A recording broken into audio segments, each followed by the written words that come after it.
When we think of ancient empires, images of ruthless conquest, brutal subjugation, and forced assimilation often come to mind. The Assyrians, the Babylonians, even the Romans, their histories are replete with tales of vanquished foes, deported populations, and the iron fist of imperial rule. But what if I told you there was an empire, the largest the world had ever seen up to its time, that defied this brutal norm? An empire that, instead of crushing diversity, embraced it? That, rather than imposing its will through terror, sought to govern through respect, cultural autonomy, and an astonishing policy of tolerance? This is the untold story of the Achaemenid Persian Empire, a civilization that built its vast dominion not just on military might, but on a revolutionary philosophy of governance that was centuries ahead of its time. From the visionary leadership of Cyrus the Great to the administrative genius of Darius I, the Persians forged an empire that stretched from the Aegean Sea to the Indus Valley, encompassing dozens of different peoples, languages, and religions. Their secret? A pragmatic yet profoundly enlightened approach that recognized the strength in diversity. They understood that a contented populace was a stable populace, and that loyalty could be cultivated through freedom, not fear. This wasn't merely a benevolent gesture. It was a sophisticated political strategy that allowed them to maintain control over an unprecedented territory for over 2 centuries. Today, we will delve into the heart of this unique imperial model, exploring the key aspects of Persian tolerance, from religious freedom and cultural autonomy to their administrative innovations, and uncover how this radical approach shaped one of the most successful empires in history.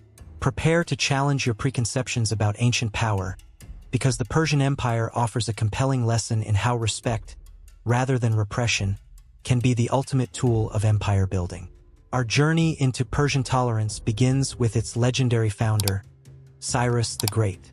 His name echoes through history not just as a conqueror, but as a liberator, a figure whose policies stood in stark contrast to the brutal imperial practices of his predecessors.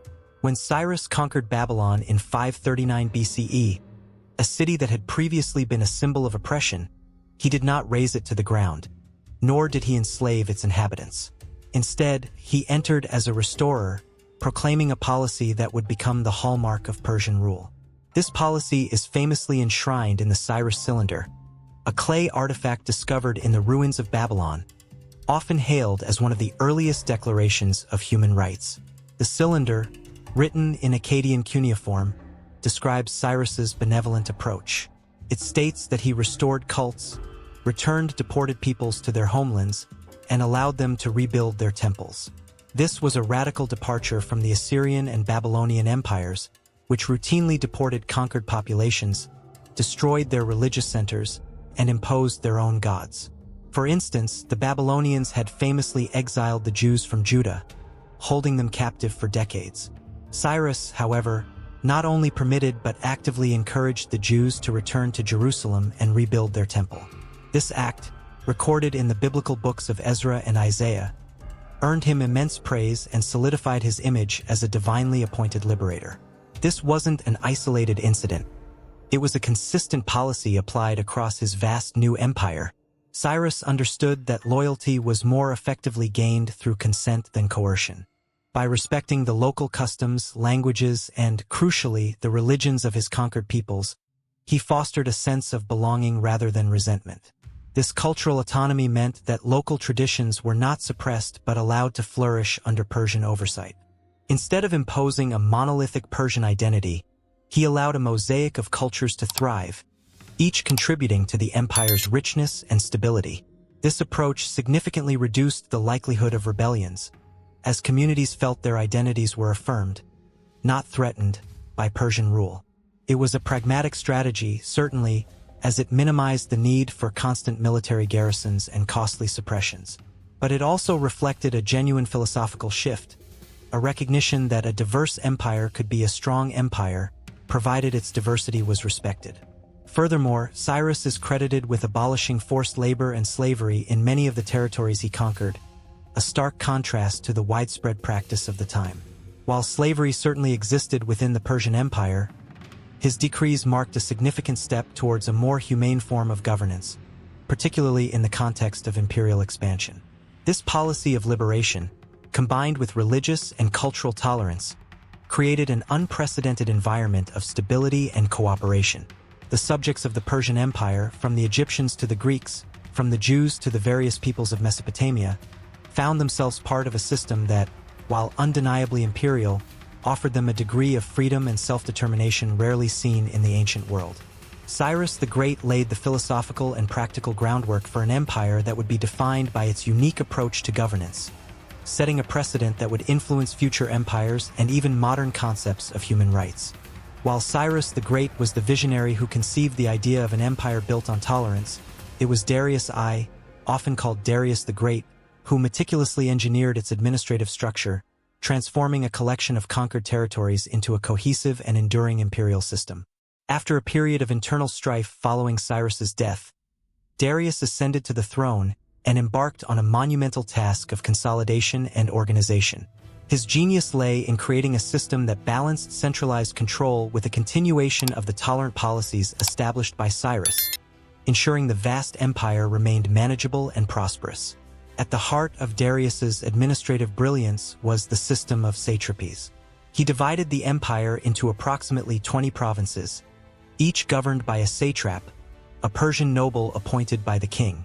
However, unlike previous empires that installed puppet rulers or imposed their own officials entirely, Darius's system was designed to integrate local governance. While the satrap was responsible for collecting taxes, maintaining order, and raising troops, their power was checked by several other officials: a military commander, a royal secretary, and royal inspectors known as the eyes and ears of the king, who reported directly to the central authority. This intricate system of checks and balances ensured accountability and prevented any single official from accumulating too much power, thereby safeguarding the king's authority and the empire's stability. Crucially, Darius understood that effective governance of such a vast and diverse realm required not just control, but also efficient communication and infrastructure.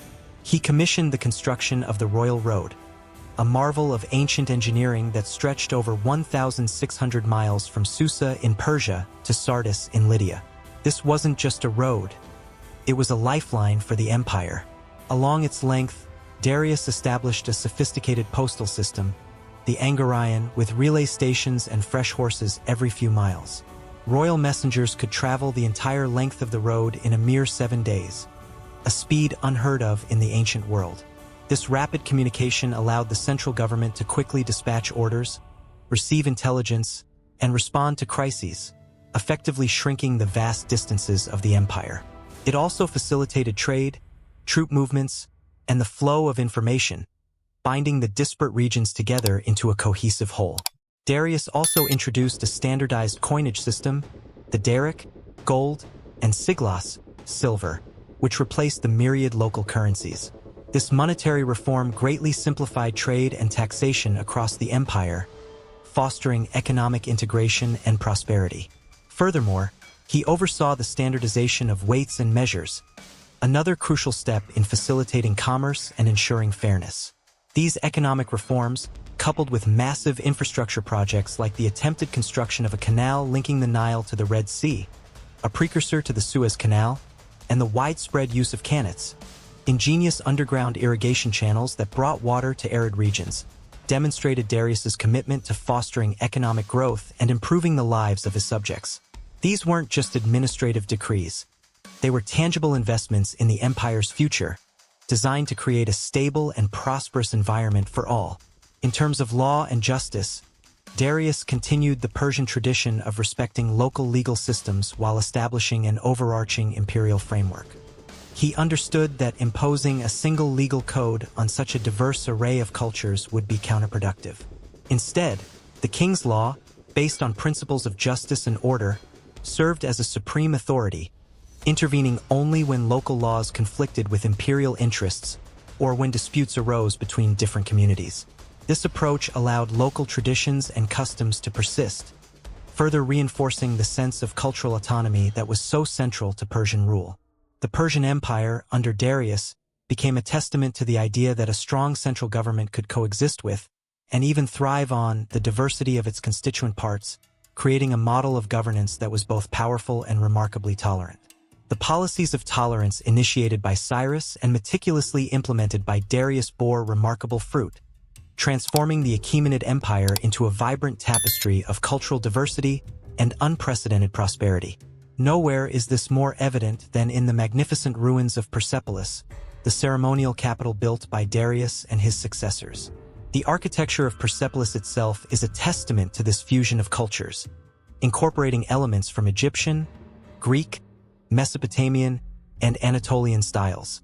The Grand Apadana staircase, for instance, depicts a procession of delegates from all corners of the empire, each distinct in their national dress, bringing tribute to the great king. This wasn't just artistic representation. It was a visual manifesto of the Persian imperial ideology. Unity through diversity, where each culture retained its identity while contributing to the grandeur of the whole. Linguistic diversity was also a hallmark of the empire. While Old Persian was the language of the court and royal inscriptions, Aramaic served as the lingua franca for administration and communication across the vast territories. This pragmatic choice allowed for efficient governance without forcing conquered peoples to abandon their native tongues. The preservation of local languages and traditions was actively encouraged, fostering a sense of belonging and reducing cultural friction. This environment of respect facilitated an extraordinary exchange of ideas, technologies, and artistic motifs. Persian art, while distinct, absorbed influences from its subject peoples, creating a unique imperial style that was both grand and eclectic. Conversely, Persian artistic and architectural elements found their way into the cultures of the conquered, demonstrating a two-way street of cultural exchange. This cultural integration was not merely aesthetic. It had profound economic implications. The stability and peace fostered by Persian tolerance created an ideal environment for trade to flourish. The royal road, initially built for military and administrative purposes, became a bustling artery of commerce, connecting distant markets and facilitating the movement of goods, ideas, and people. Agricultural development was encouraged, with the widespread adoption of efficient irrigation techniques like the qanats, leading to increased food production and economic surplus. The empire's vast resources, combined with its integrated economic system, led to unprecedented prosperity. Gold, silver, and exotic goods flowed into the imperial treasury, funding lavish royal projects and supporting a thriving economy. The Persian Empire demonstrated that a peaceful, integrated empire, built on mutual respect, could be far more prosperous and stable than one founded on brute force and subjugation. It was a model that proved the strength of diversity, a lesson that resonates even today. While the Achaemenid Persian Empire is rightly celebrated for its groundbreaking policies of tolerance, it is important to acknowledge that this tolerance, like any imperial policy, had its limits and faced its challenges. It was not an absolute, unwavering principle applied uniformly in every circumstance.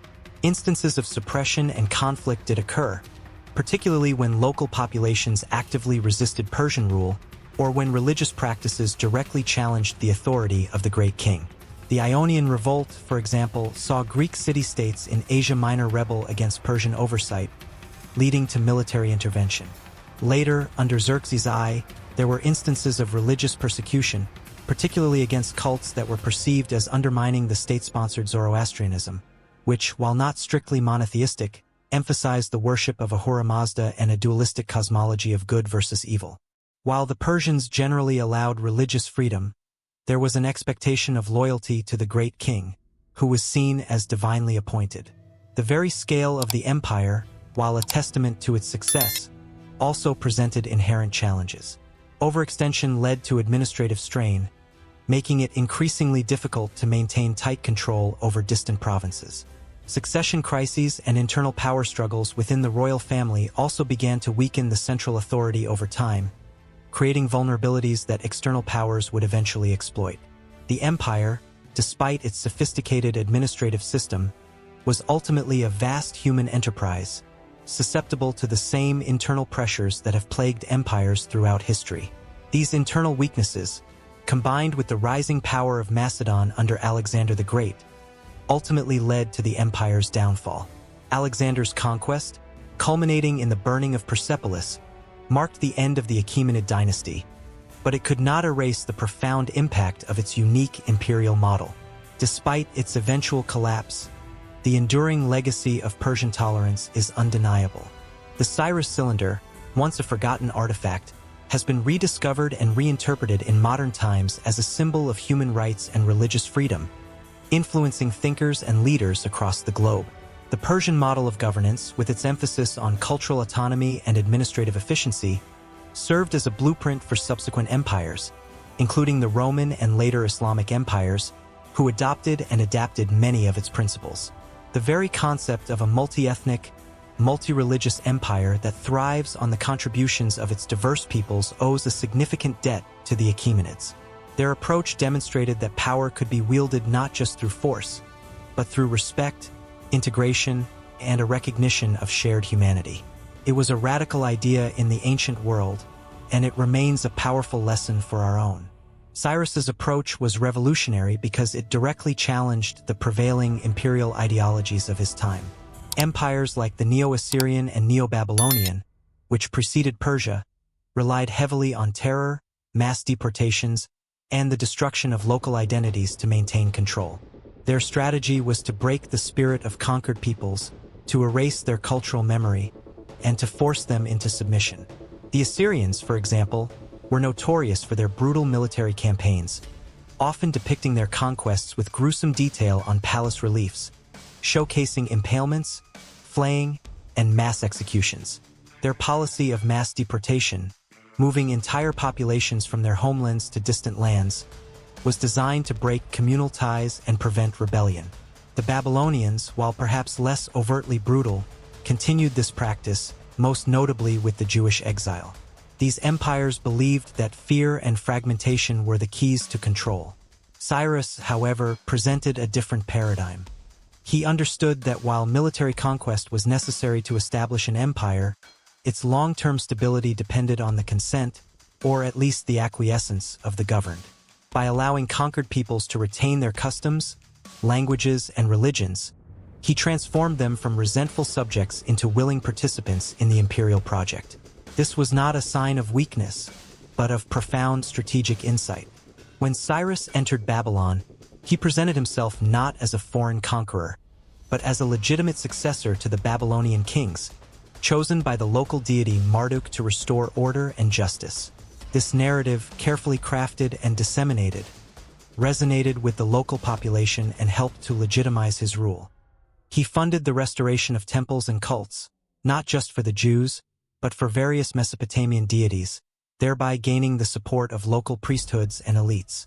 This policy of religious restoration and respect for local traditions was a powerful tool for integration, turning potential enemies into allies. Moreover, the economic benefits of this policy were immense. A stable and contented population was a productive population. When people were allowed to live in their ancestral lands, practice their trades, and worship their gods, they were more likely to contribute to the imperial economy through taxation and labor. This contrasted sharply with the economic disruption caused by mass deportations and forced labor, which often led to agricultural decline and social unrest.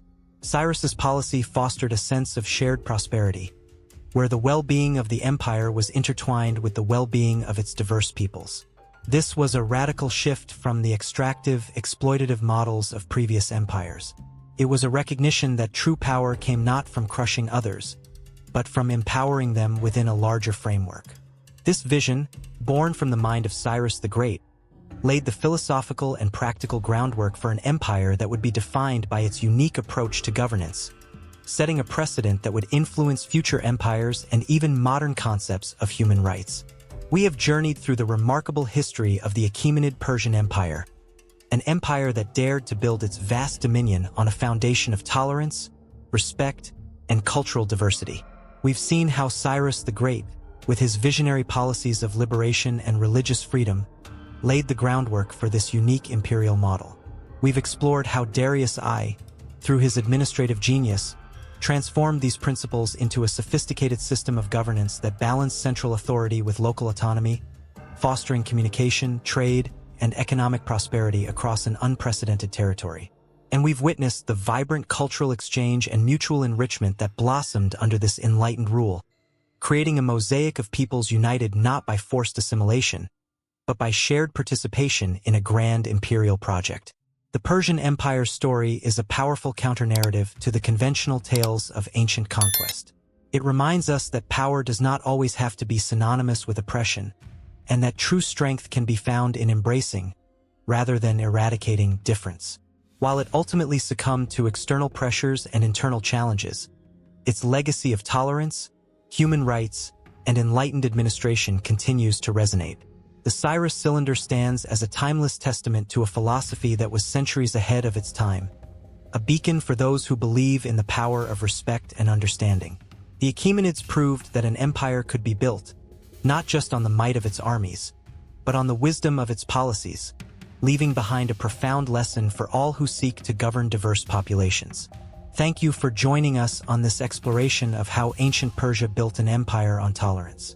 If you found this journey through ancient Persia as insightful as we did, please consider liking this video, subscribing to our channel for more historical deep dives, and sharing it with fellow history enthusiasts. Your support helps us bring these untold stories to life. Until next time, keep exploring the past to understand our present.